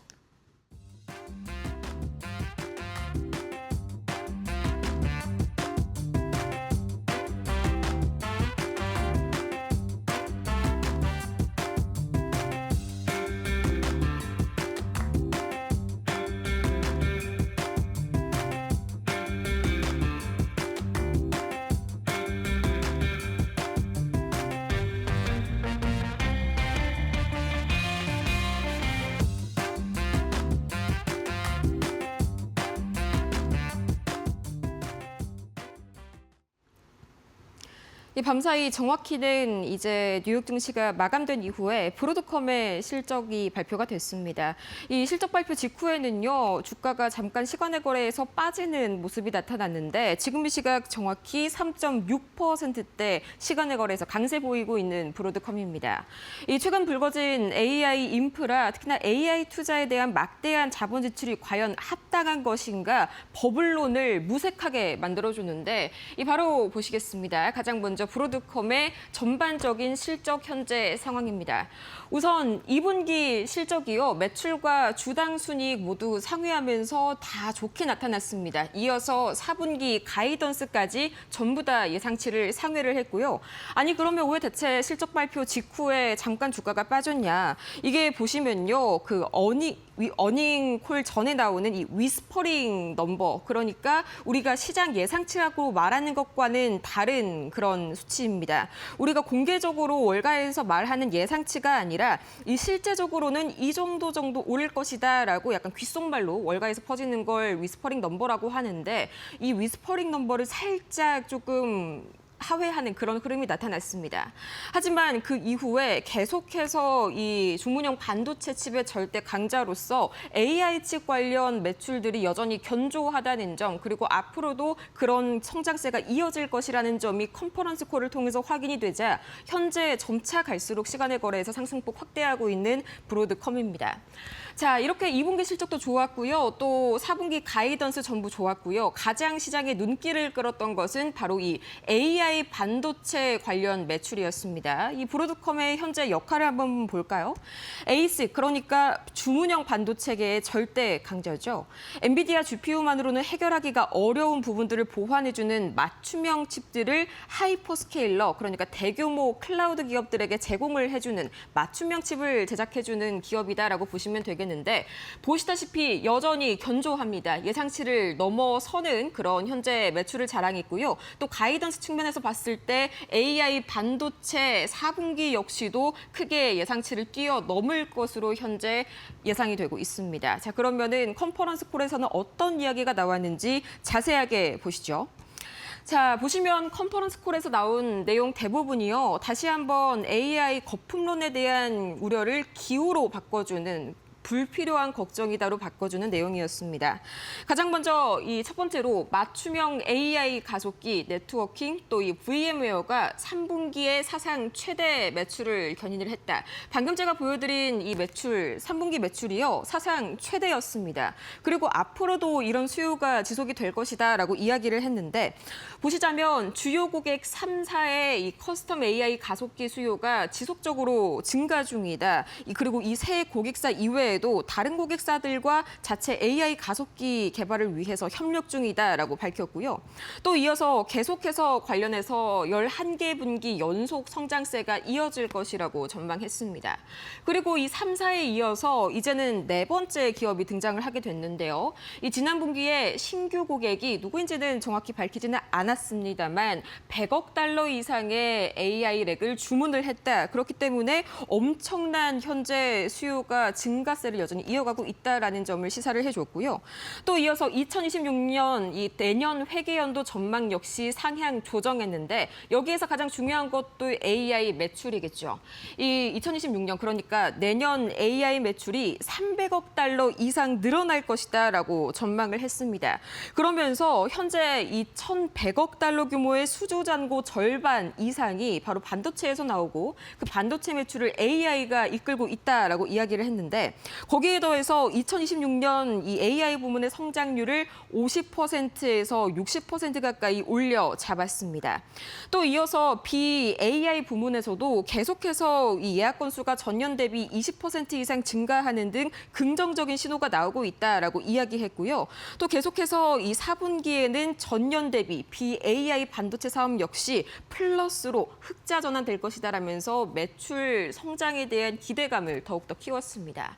자, 이 때문에 전반적으로 다시 한번 AI 관련, 특히나 이 하이퍼스케일러들에 대한 우려감을 일축시킨 브로드컴의 이 실적 발표와 컨퍼런스 콜까지 다 같이 만나봤습니다.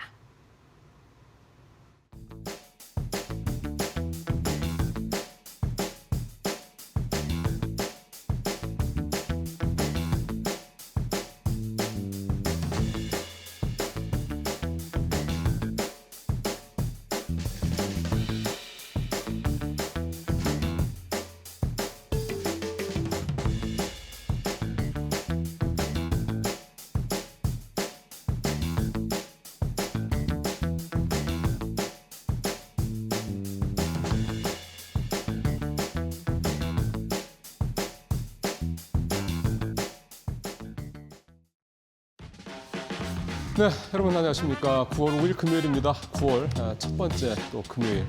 지난 한 주 동안 또 1일부터 5일까지 딱 5일 동안 고생 많으셨습니다. 자, 오늘도 일주일의 마무리 잘 하시길 바라면서 오늘 나온 뉴스들, 이데일리 신문에 나온 기사들 보겠습니다. 오늘 이데일리 신문에는 기사들이 많습니다. 특히 단독 기사가 일단 여기 처음에 보시는 것처럼 이 석유화학 쪽에 단독 기사가 오늘 2개가 있습니다. 다 석유화학 얘기이기 때문에 2가지 기사를 묶어서 말씀을 드릴 거고요. 잠시 후에 또 말씀드리겠습니다. 포스코가 해운사죠. 이 우리나라 유일한 국적 해운사인 HMM 인수에 나섰다라는 기사도 오늘 상당히 좀 큰 기사입니다. 그래서 오늘 이 2가지 내용 그리고 잠시 후에 마지막 기사로 또 재미있는 시장 산업 쪽 기사긴 한데 좀 재미가 있을 만한 기사도 하나 준비를 했습니다. 오늘은 금요일인데 되게 좀 재미있는 기사들이 좀 의미 있는 기사들이 좀 많습니다. 첫 번째 석유화학 얘기부터 좀 해보죠.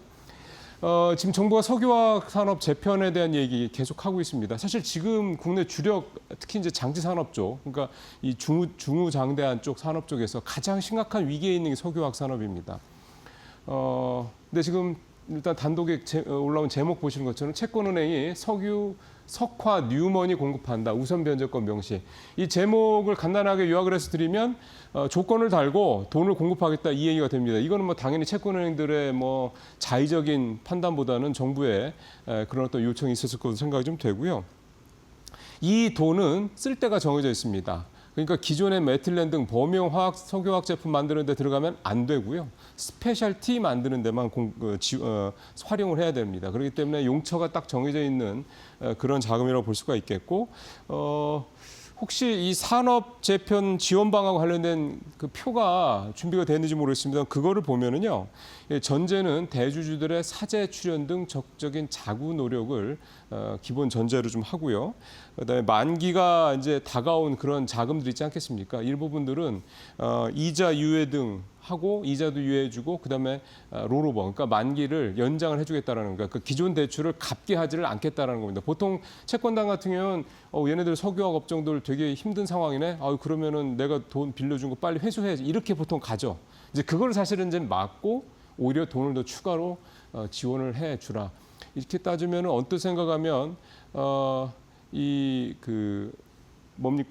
부도가 났을 때 이제 채권을 동결하지 않습니까?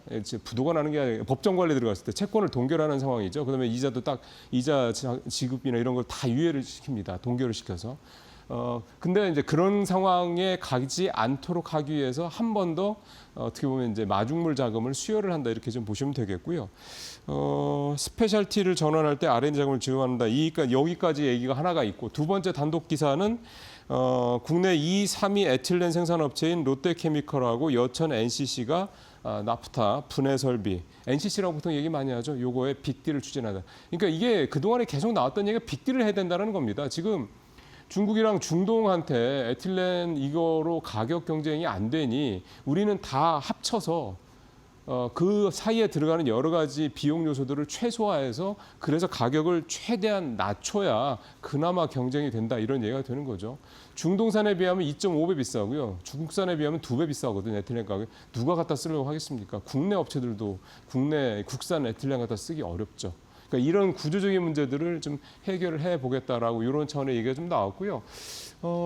석유화학 쪽이 이렇게 되면 변화의 조짐이 보이는 거죠. 턴어라운드의 어떤 그런 기대감도 살아날 수가 있는 거고요.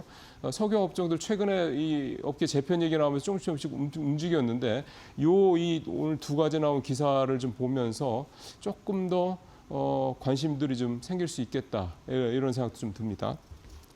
자, 두 번째 중요한 얘기는 포스코 얘기죠. H&M. H&M 이제 우리나라의 유일한 국적 해운사고요. 지금 트럼프발 관세 때문에 물동량이 줄어들 것이다, 교역량이 줄어들 것이다. 그래서 해운사들이 좀 부진할 것이다. 사실 이런 얘기들 때문에 상하이 컨테이너 지수 같은 게 좀 많이 떨어졌죠. 작년에 엄청나게 올랐을 때에 비하면.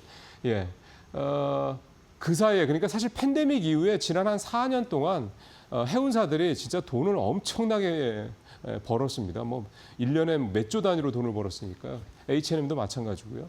그러니까 일단 돈은 있는데 문제는 H&M의 가장 큰 문제가 이 행오버, 즉 물량이 시장에 대규모로 나올 수 있다는 것에 대한 우려 때문에 주가가 사실은 계속 발목이 잡혀 있는 거 아니겠습니까? 실적이 좋아도.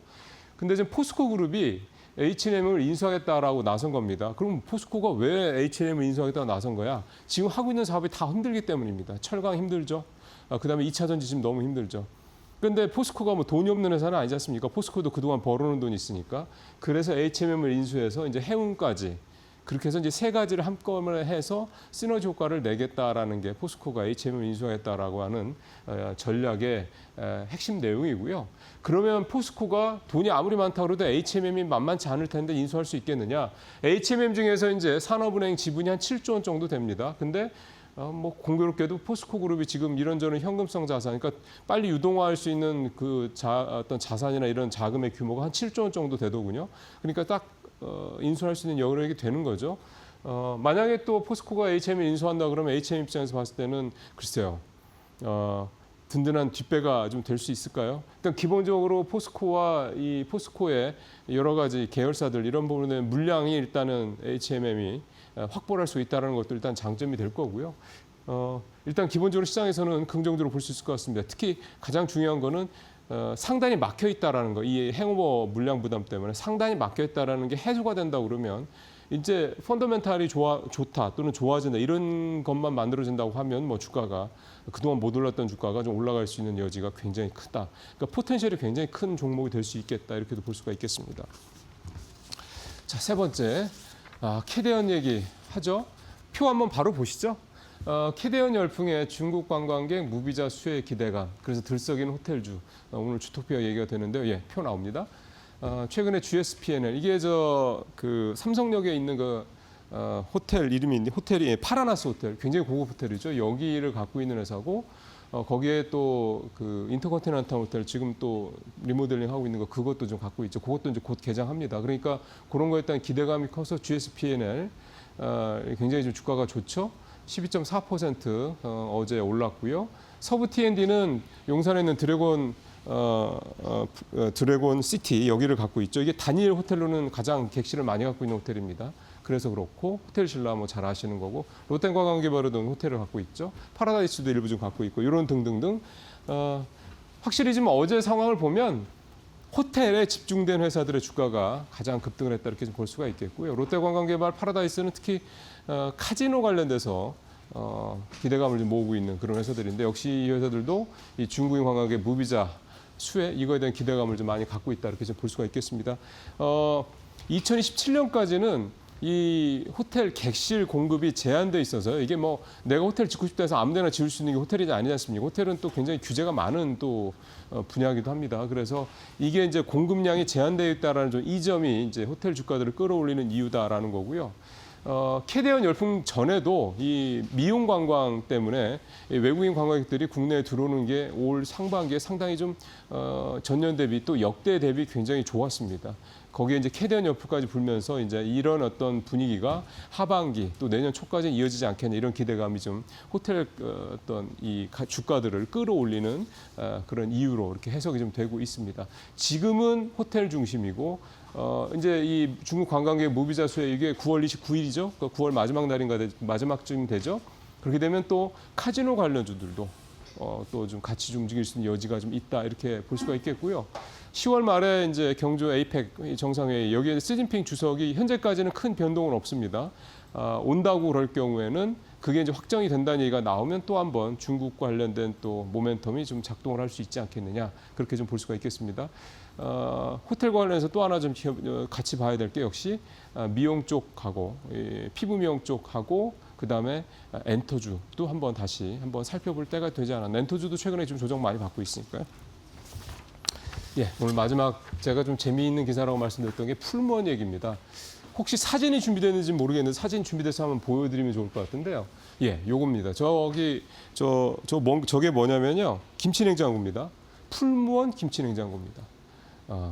그래서 풀무원이 가전제품 시장에 좀 제품들을 여러 개 내놓고 있습니다. 이번에 나온 거는 보시는 것처럼 사이즈가 148리터니까 약 중 사이즈 정도 되죠. 요 모델을 좀 출시를 했고 멀리는 2021년에 이제 에어프라이어 출시를 했었고 그 다음에 뭐 AI 음식 처리기 이렇게 이제 김치냉장고까지 쫙 한번 보십시오.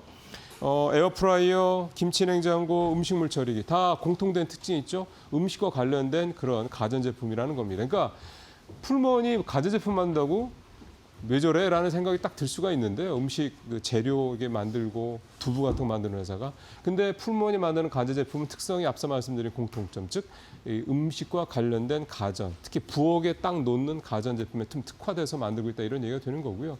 근데 올해 상반기에 김치냉장고 올해 상반기에 가전 매출이요.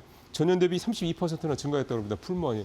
그러니까 지금 아직 무슨 큰 돈을 벌거나 이게 매출을 엄청나게 끌어올리거나 이런 정도는 아닌데 풀무원의 이 전략, 즉 부엌에 특화된 가전제품, 음식에 특화된 가전제품 전략이 그렇게 나쁘지는 않다라는 겁니다.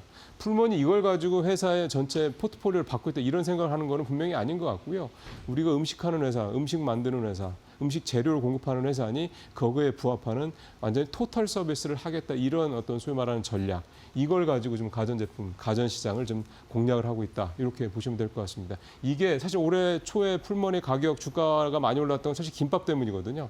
근데 이런 부분들이 풀무원의 주가를 이렇게 좀 하방을 안전적으로 받쳐주는 그런 어떤 계기 될 수 있을지도 한번 재미있게 관심 있게 지켜볼 만할 것 같습니다. 오늘 여기서 마치도록 하겠습니다. 고맙습니다.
마켓 비하인드 이어가 보도록 하겠습니다. 오늘은요, 이영훈 IM증권 서울금융센터 이사와 이야기 나눠볼게요. 어서 오세요. 네, 안녕하십니까.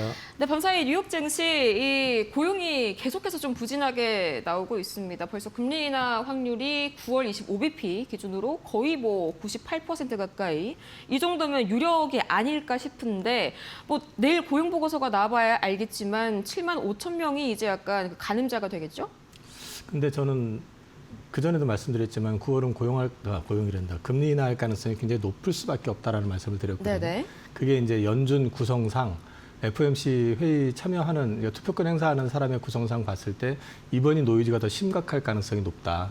그거는 이제 지난번에는 금리 인하를 주장했던 사람이 2명이었다 그러면은 이번에는 이미 4명 이상이 되고 심지어 거의 비슷한 상황이 될 가능성도 높기 때문에 파월의 입장에서 봤을 때 그럼에도 불구하고 예를 들어서 유지를 강행하는 거에 대한 부담, 그리고 그 이후에 만약에 경기가 부러졌을 경우에 그 책임에 대한 부담, 이런 걸 감안했을 경우에는 절충점을 찾을 수밖에 없는데 때마침 파월이 자기 역시도 고용에 대한 얘기를 하면서 그거는 금리 인하의 여지를 이전에 뒀었단 말이에요. 고용이 그렇죠. 부러졌을 경우에.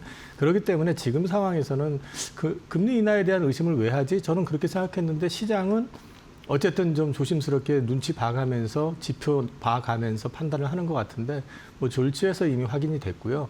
ADP는 사실은 좀 이전부터 데이터 자체의 신뢰성이 많이 좀 의문이 되는 지표이긴 한데 그럼에도 불구하고 거기서 한 번 더 확인해줬다 싶으니까 시장이 금리 인하에 일단 환호를 한 것 같습니다.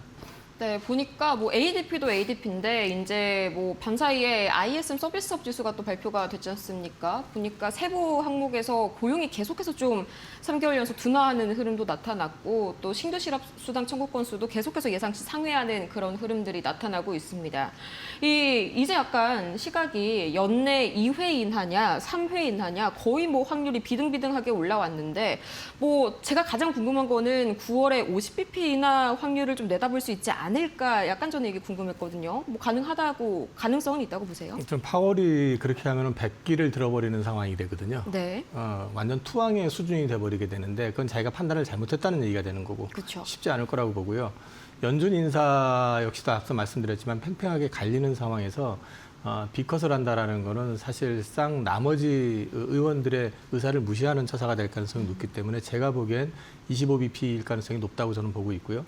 그다음에 연내 2회, 2회냐 3회냐에 대한 부분은 금리 인하를 뭐 선제적 보험성 이렇게 얘기를 한 적은 있지만 한 번에 그친 적은 없습니다. 네. 그래서 어쨌든 2번이 됐든 3번이 됐든 인하로 기조화될 가능성이 높고 지금 현재 미국이 걸어가고 있는 길을 놓고 얘기를 하라고 그러면은 사실은 이제 아까 ISM 서비스 지수 말씀하셨는데 그 부분에 있어서 내용을 보시면은 사실 구매 가격 관련된 부분들은 오히려 올랐어요. 네, 좋았죠. 네, 그게 이제 지표는. 그 구입 가격 지표가 많이 올랐다는 얘기는 그게 왜 그렇게 많이 올랐냐를 물어보면은 그 위원장들 그 말한 걸 정리해서 보면은 딱 한마디가 관세 때문에 선주문 효과 그러면서 이제 관세 이야기를 끄집어냈었다라는 거기 때문에 그렇게 되면은 물가는 올라가고요.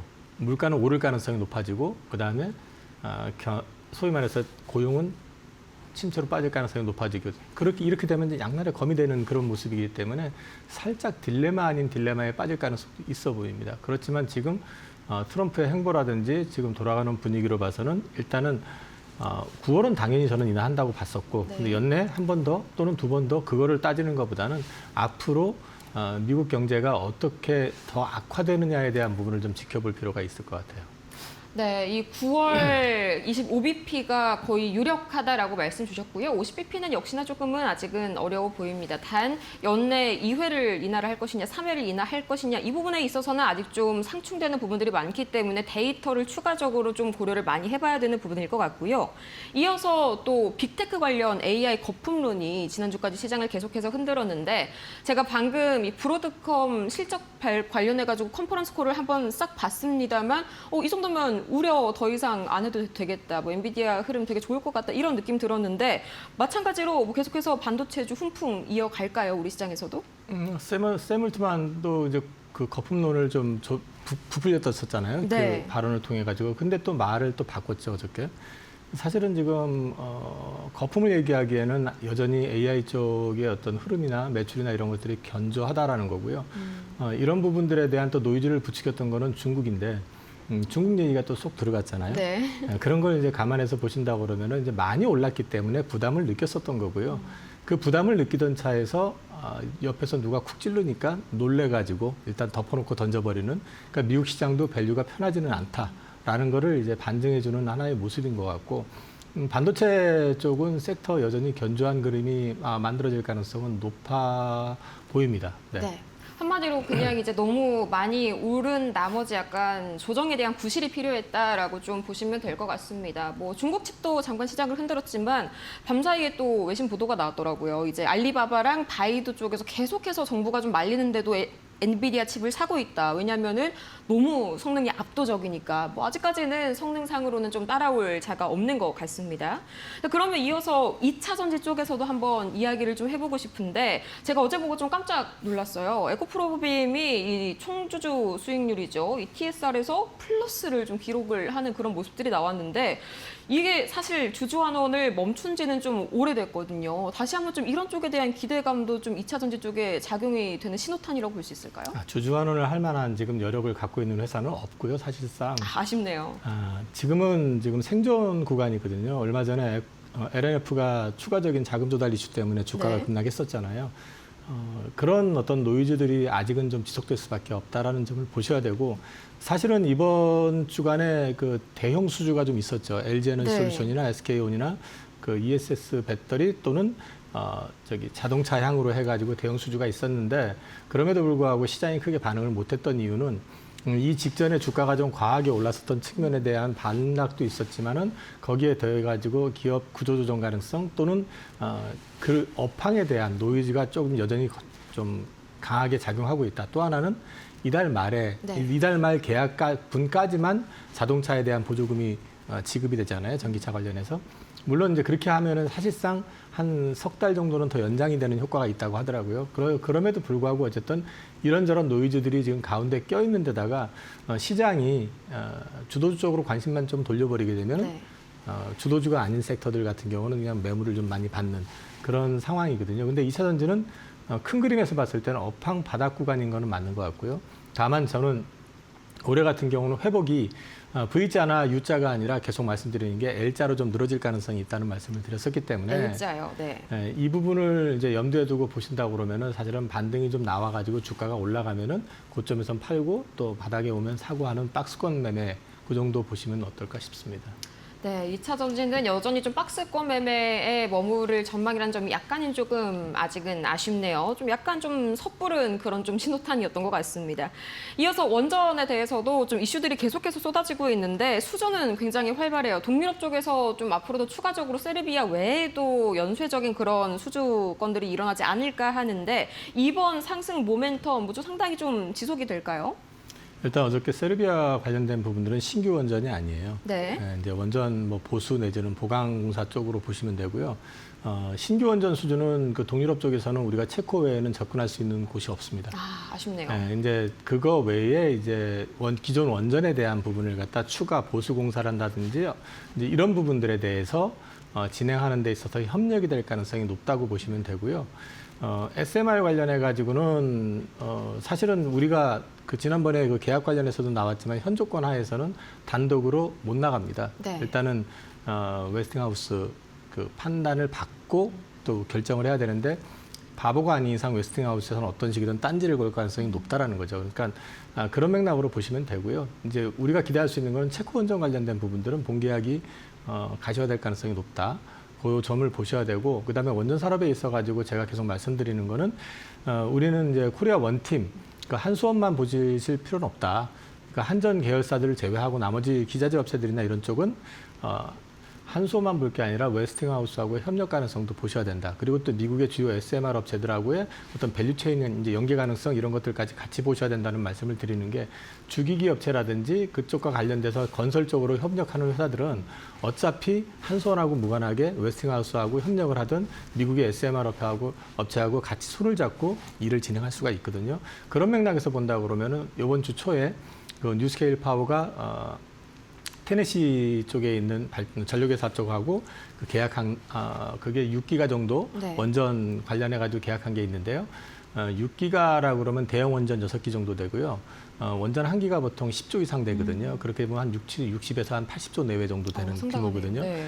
그거에 대해서 이제 기본 계약이 들어간 상태이기 때문에 조금 더 확장이 되게 되면은 빠르면 연내 그것과 관련돼 가지고 이제 발주가 나올 수 있다. 근데 제가 아는 선에서 뉴스케일 파워가 대형 원전을 지을 일은 만무하고 6기가라고 한다면은 통상적으로 봤을 때 300메가 정도가 SMR 용량이거든요. 네. 그러면은 6기가라고 그러면 벌써 몇 대겠어요? 그 물량의 일부라도 우리나라 주기기 업체라든지 이런 원전 관련돼 있는 밸류체인들이 받게 되면은 원전 쪽에 어떤 시장이 열린다라는 측면에서 봤을 때는 주가에는 긍정적인 영향을 미칠 가능성이 높다. 그렇게 보셔도 될 것 같습니다. 네, 계속해서 뉴스케일 파워 이슈도 우리한테 지속적으로 영향을 줄 것으로 내다보고 있으니까요. 계속해서 관련 원전주들은 아직도 모멘텀이 좀 충분한 것 같습니다. 이어서 이제 또다시 제가 좀 바이오 쪽에 약간 계속해서 째려보고 있는 그런 상황인데 9월 금리 인하 기대감도 물론이지만 이제 암흑해 시즌이잖아요. 관련해서 굉장히 좀 먹을 것들이 많이 나오지 않을까 하는데 좀 기대되시는 종목이나 모멘텀 있는 종목 있을까요? 제가 종목을 구체적으로 언급드리긴 어렵고요. 그다음에 저는 원래 그 바이오 투자를 꽤 오래 하긴 했지만 네. 무슨 학회 모멘텀 이런 식으로 해가지고 투자했다가 빠지는 식의 매매는 하지 않고 바이오 섹터 같은 경우는 비교적 장기 투자를 해오고 있고 또 지금 최근에도 제가 8월 중순경부터 바이오를 사기 시작했다라는 말씀을 드렸었어요. 네, 그렇죠. 네, 그래서 이제 바이오를 사기 시작했던 이유가 금리 인하 얘기를 했었고요. 그다음에 이제 금리 인하에다 장기 소요에 대한 미국 시장에서도 바이오 섹터 쪽으로 방향이 좀 돌아가는 그림이 좀 나올 수 있다. 그리고 올해 우리나라의 주요 그러니까 바이오 테크들이 하반기에 보여줄 퍼포먼스들이 많다. 당장 9월 23일 날 알테오제닉 키트루다 SC 제형에 대해서 FDA에서 최종 승인이 나는지 여부 제품화에 대한 부분이 이제 임박했다라는 거죠. 근데 만약에 여기서 한번 브레이크가 걸리게 될 경우는 살짝 충격이 있을 수 있지만 여태까지 SC 제형을 만들어 왔던 어떤 궤적이나 이런 걸 놓고 봤을 때는 크게 문제가 없지 않을까 하는 기대감도 사실 작용하고 있고요. 그다음에 이제 ABL 바이오라든지 리가켄 바이오라든지 이런 레퍼런스가 있는 대형 바이오 회사들 같은 경우도 임상 관련된 데이터라든지 이런 것들이 곧 발표가 나오게 될 거고 네. 그다음에 기존에 라이센스 아웃 했던 것에 대한 추가 옵션 실행 여부가 또 나오게 될 가능성이 있습니다. 그 외에 지금 우리가 많이 알고 있는 비만 치료제 관련되어 있는 회사들 이런 회사들의 어떤 행보 역시 마찬가지로 올 연내에 그 검증 계약이 종료가 되는 펩트론도 있고요. 이런 것들이 있기 때문에 올 연말에 여러 가지 이슈들이 많아요. 근데 긍정적으로 해석하면은 굉장히 크게 반응할 수 있지만 그 가운데서 좀 삐끗하는 것들이 나올 네. 경우에는 어저께도 시간으로 종목 하나가 하한가 들어가는 걸 본 것 같은데 임상 결과 가지고요. 이런 어떤 노이즈가 또 발생할 수 있기 때문에 바이오 관련된 부분들은 저는 말씀드리고 싶은 게 이거 어떤 전문가들이 나와가지고 얘기하는 거 그럼 종목을 추종하시는 것보다는 본인들이 오래 보셨던 걸 보시는 거나 아니면은 차라리 ETF 쪽으로 해가지고 포트를 가져가시는 게 나을 수도 있다 그렇게 말씀드리고 싶습니다. 아, 그런데요. 워낙 좀 개별주로 봤을 때는 이 위험성 리스크가 변동성이 큰 제약 바이오다 보니까 이렇게 ETF 쪽으로 좀 가져가시는 것도 좋을 것 같고요. 또 방금 펩트론 말씀을 해주셨는데 밤 사이에 펩트론이랑 D&D 파마텍이 또 이 헬스케어 컨퍼런스 굉장히 큰 국제규모 컨퍼런스에서 발표를 했더라고요. 제가 정확한 내용은 아직은 확인을 못했습니다만 관련해서 오늘 비만 치료제 움직일 수 있다는 점도 한번 챙겨보시면 좋을 것 같습니다. 이어서 우리 증시 이야기도 한번 해보도록 할 텐데요. 이게 정말 우리 증시 차별화가 정말 다른 데가 가면 저희는 안 가고 이제 저희가 가면 다른 데가 좀 멈추고 그런 모습들이 나오고 있는데 본격적으로 이 청개구리 9월에도 좀 다시 한번 좀 반등을 해야 된다고 볼까요? 아니면 약간 기술적으로 지금 움직이는 거라고 봐야 될까요? 9월 증시 패턴 자체가 그전에도 말씀을 드렸었지만 그렇게 좋았던 기억이 많지는 않아요. 근데 네. 이번에 10월 달에 추석이 있기 때문에 다를 거라는 말도 있긴 하지만 그래봐야 10월 초거든요. 그리고 어저께 보면 증시가 상승 종목 수가 많았는데 모처럼 근데 지수 자체는 크게 안 움직였거든요. 네. 그러니까 중소형주들이 움직인 거예요. 근데 이제 중소형주들이 움직였다는 얘기는 중소형주들이 사실은 대주주 요건 노이즈 생기고 나서 주가가 많이 빠졌었거든요. 그 순환매의 일환으로 보셔도 되고요. 그다음에 조선 섹터 같은 경우는 기자재 중소형주들이 많이 이제 좀 시세를 좀 분출하고 있는 그런 그림도 있거든요. 네. 그래서 이제 그런 어떤 지수하고 연계가 좀 적은 쪽으로 좀 관심을 좀 가졌었던 것 같고 지수가 추가적으로 급등을 하기에는 사실 9월 달은 점검할 부분이 여전히 많기 때문에 좀 보셨던 섹터, 종목 이런 것들이 좀 쌀 때 모아가는 전략으로 대응하시는 게 어떨까 싶고요.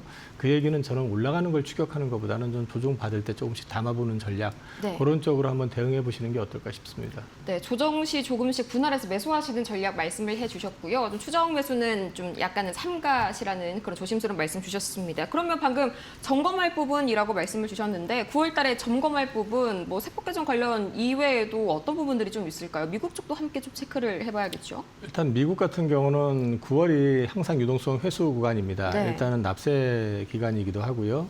그 다음에 지금 사실 이제 그 미 재무부 개정도 그렇지만은 RRP 그 연준의 영래포 같은 경우도 지금 거의 바닥이 나 있는 구간이기 때문에 결국은 채권을 찍어내야 되는 상황에서의 또 딜레마가 있고요. 그렇게 되다 보면은 결국 시중의 유동성들이 상당 부분 일단 흡수가 될 가능성이 높아요. 근데 지금 시장은 금리 인하에만 지금 되게 미국은 환호를 하고 있거든요. 네. 근데 가만히 보시면 올라가는 건 빅테크 말고는 특별히 보이는 게 없습니다. 이제 그런 좀 딜레마는 있어요. 그래서 미국이 아주 화려해 보이지만 그렇게 또 화려한 것만 같지는 않아요. 그래서 아무튼 미국 시장의 어떤 전체적인 그림 자체가 그렇고 이게 금리 인하가 기정이 됐을 때 경기 침체를 동반해서 금리 인하가 나오게 된다고 그러면 만약에 그러면은 외환 시장이 좀 흔들릴 수도 있어요. 그러니까 달러 쪽으로 좀 수급이 몰려갈 가능성도 있거든요. 네. 경기가 너무 안 좋아지면. 그런 부분들도 한번 같이 점검을 하셔야 되기 때문에 미국 시장으로 놓고 봤을 때는 사실 중립 수준 밑으로 봐야 되고 한국만 놓고 보면 사실은 지수는 그대로인데 문제는 그 안에서 종목들이 많이 녹아 있잖아요. 네. 많이 빠져 있잖아요. 지금 보면 그런 거를 이제 가지고 말씀을 좀 드리면 여전히 저는 하반기 내년을 놓고 봤을 때 성장이 살아있는 섹터에 대해서 쌀 때 조금씩 사 모아가는 전략 괜찮다. 그래서 저는 그 가운데 타겟을 8월 달부터 바이오를 보기 시작했었고요. 네. 그다음에 이제 최근에는 이제 뉴스케일 파워 이번에 계약한 거 그걸 놓고 봤을 때는 원전도 서서히 다시 관심을 가져도 괜찮지 않겠느냐라는 쪽으로 좀 말씀을 좀 드리고 있습니다.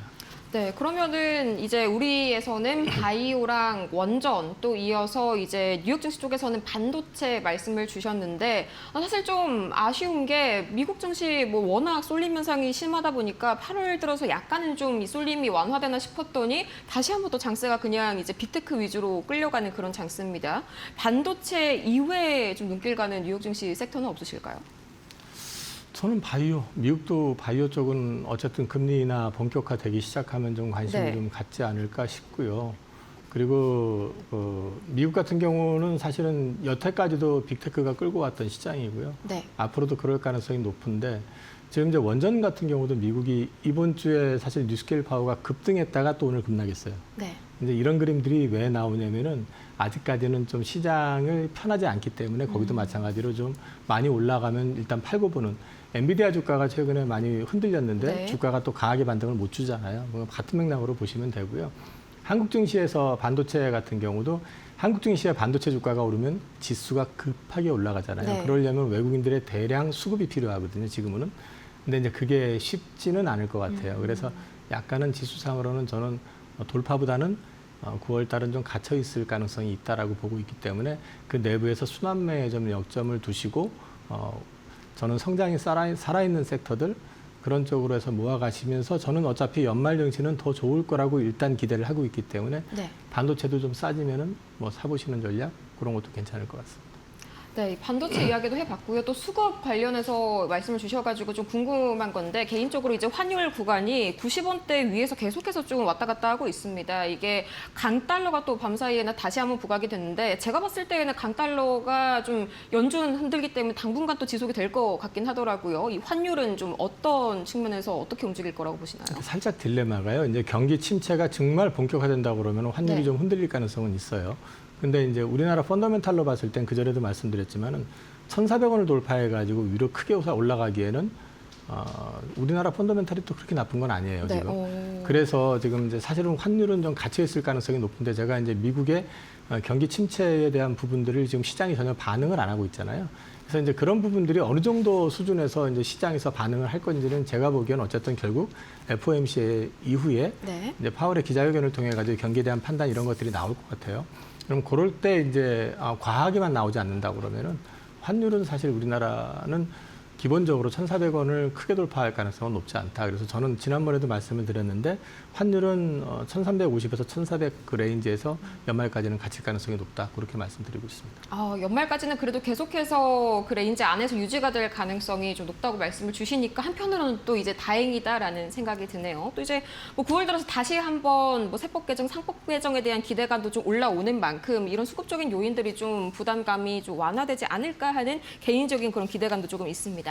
자, 이렇게 해서 오늘 이영훈 IM증권 서울금융센터 이사와 함께 이야기 나눠봤고요. 좋은 말씀 고맙습니다. 네, 오늘 저희가 준비한 이야기는 여기까지입니다. 잠시 후에 이어지는 마켓나우 1부에서 더욱더 자세한 투자 전략들 세워가시길 바라고요. 저희 다음 주에 이 시간에 찾아오도록 하겠습니다. 오늘도 함께해 주신 여러분 고맙습니다.